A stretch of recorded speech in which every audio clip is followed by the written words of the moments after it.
Ustaz, bagaimana caranya untuk bisa melupakan dan menerima suami yang telah berbuat maksiat? Bukankah dirimu juga pernah berbuat maksiat? Apakah engkau sudah bersih sehingga yang berbuat maksiat hanya suamimu saja?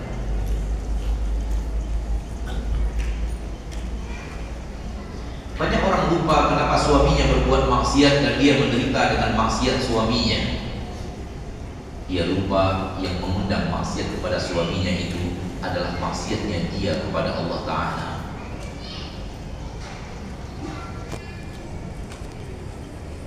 Kaedahnya saudaraku, saudariku, Anda berbuat maksiat kepada Allah, Allah akan kirim kepadamu sesuatu yang menyakiti hatimu.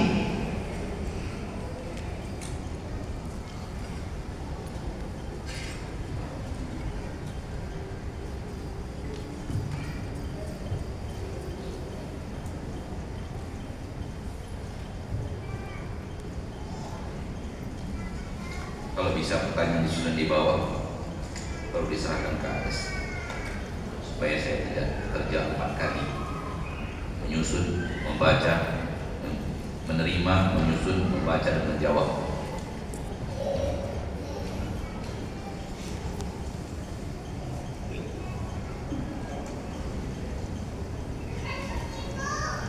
Kalau engkau berbuat maksiat, kaedahnya adalah Allah akan kirim kepadamu suatu kejadian yang membuat engkau sengsara.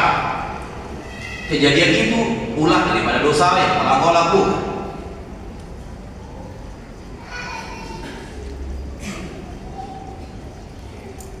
Begitulah hikmah Allah di permukaan bumi.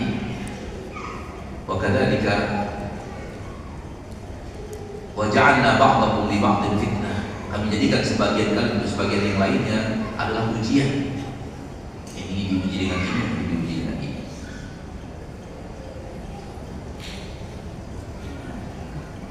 Umat Islam yang meninggalkan agamanya rame-rame, melanggar agamanya rame-rame, melakukan dosa-dosa berjamaah, apakah layak untuk dimuliakan Allah? Tidak. Oleh karena itu Allah kuatkan musuhnya agar menghinakan dia.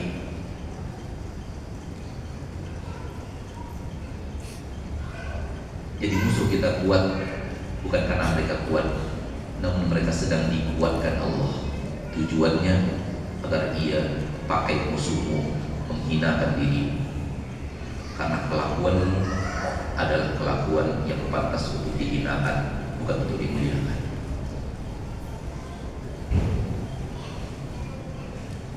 Sekarang kita teriak Palestina, Palestina, Palestina. Itulah dia yang terjadi, saudara, saudari. Tak guna yel-yel itu kita ucapkan kalau kita tak kunjung berubah dari hal yang mendatangkan kehinaan. Justru semakin dihinakan, harusnya kita sadar saat kita keluar dari hal-hal yang mendatangkan kehinaan itu. Kalau ini sekarang terjadi di sana, wallahi tidak tertutup kemungkinan akan datang ke sini. Kalau kita tetap begini dan melanjutkannya lagi lebih parah, lebih parah dan lebih parah. Hikmah Allah itu satu. Terjadi di sana akan terjadi di sini, terjadi di sini akan terjadi di sana. Apa yang berbeda? Tak ada yang berbeda. Bahkan sunnatullah yang seperti ini sudah ada di dahulu kala. Baik sekarang aja. Sebelum umat Nabi Muhammad, Allah sudah melakukan hal yang sama. Baca buku Al-Quran kalau Anda tidak percaya. Baca sejarah umat-umat terdahulu kalau Anda tidak percaya.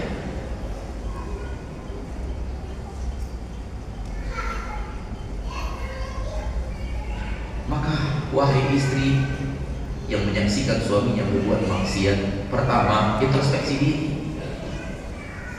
Maksiat apa yang kulakukan kepada Robku sehingga Robku menjadikan suamiku seperti ini dan menyakiti hati? Ini yang pertama yang harus Anda lakukan, agar Anda sadar siapa dirimu dan tidak hanya mengklaim kesalahan itu murni kesalahan suamimu.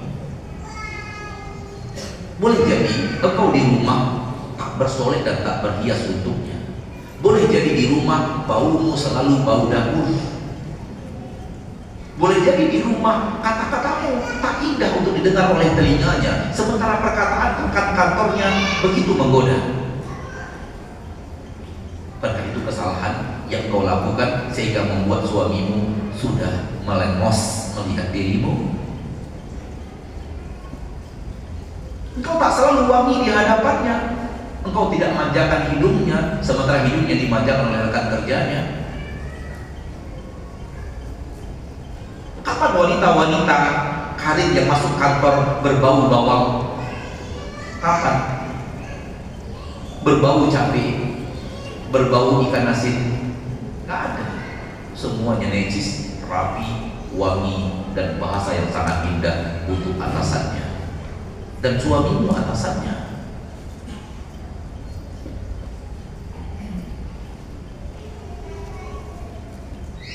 Jangan lempar bola, sembunyi tangan. Jangan lempar batu, sembunyi tangan. Sadari siapa dirimu dan kenapa suamimu tak betah tinggal di rumah. Dia bukan Abu Bakar dan Umar yang kalau engkau marah-marahi tetap akan begitu cinta kepadamu dan tetap akan pulang kalau kita keluar rumah selesai. Dia tipikal manusia lelaki rendah, lelaki lemah, lelaki lemah, keimanannya lemah. Engkau bantu kelemahan suamimu dengan aroma yang tidak wangi, dengan kata-kata yang tidak lembut, dengan pakaian yang tidak menarik. Maka kelemahan suamimu semakin engkau tambah lemahnya. Di saat godaan begitu besar, dia pun terjerumus dan engkau tidak sadar engkau punya peran utama dalam keterjerumusan itu. Ayolah, sadarilah. Terlalu banyak kita sekarang yang pulang ke rumah, istri kita pakai baju yang sudah sobek. Terlalu banyak. Istri kita pakai baju yang lama-lama. Istri kita tak berhias dan tidak mandi atau tidak memakai parfum untuk menunggu kehadiran kita. Ini nasib kami para lelaki-laki sekarang ini. Selamat menderita.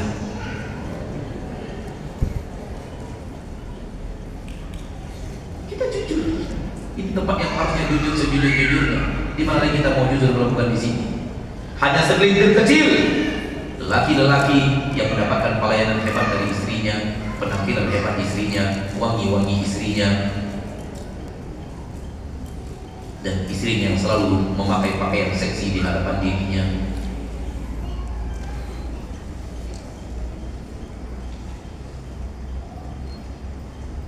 Itulah gunanya kenapa Allah suruh engkau melakukan itu, wahai para ibu, agar suamimu tak tergoda dengan wanita lain.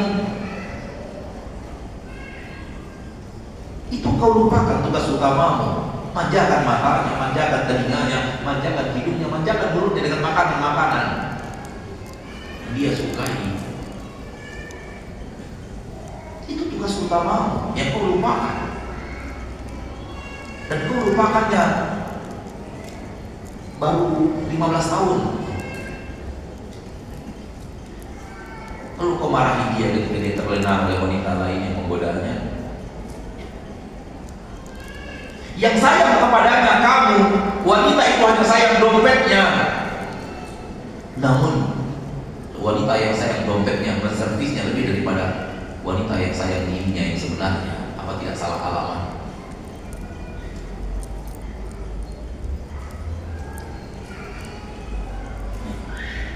Harusnya yang menyayangi dirinya itu yang lebih maksimal melayani dirinya. Maka introspeksi diri, wahai wanita yang tadi bertanya, sudahkah kau memanjakan mata suamimu dengan penampilanmu? Sudahkah kau memanjakan telinga suamimu dengan dengan ucapanmu yang penuh dengan keindahan, penuh dengan akhlakul karimah? Sudahkah kau memanjakan mata suamimu dengan jarang-jarangnya kau cemberut, bad mood, dan mood-mood lainnya? Sudahkah kau manjakan hidung suamimu dengan aromamu yang selalu kau pakai parfum? Beli, silakan pergi ke Paris beli parfum untuk suamimu, gak apa-apa. Paris sengaja cari parfum asing dan langsung dari pabriknya. Bila perlu saksikan proses pembuatan parfum itu agar kau yakin dibuat di Paris, bukan dibuat di Cibaduyut. Kalau itu tujuanmu untuk melayani suamimu, Allah akan ridho daripada hanya jalan-jalan doang, capek doang, maksiat doang, habis duit doang. Yang ada adalah kelelahan hati yang hampa, hati yang resah dan gelisah, pulang tamasya ke negeri kufar. Sudahkah kau bajakan lidahnya dengan selalu menghadirkan untuknya makanan kesukaannya dan minuman kesukaannya? Sudahkah kau manjakan dia di rumah sehingga dia bagaikan anak kecil di depan seorang ibu yang tak bisa kalau tak ada ibunya, merasa tak bisa apa-apa kalau ibunya tak ada di sampingnya.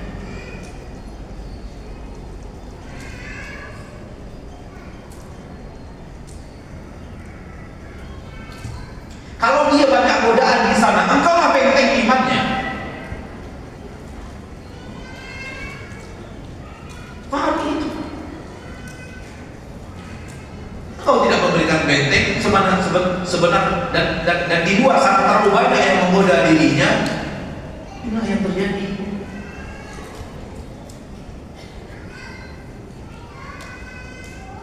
Dalam 1-2 bulan terakhir kasus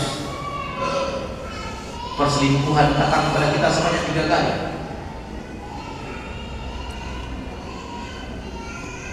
Itu yang berani bertanya, yang diam-diam itu yang terbongkar, yang tak terbongkar.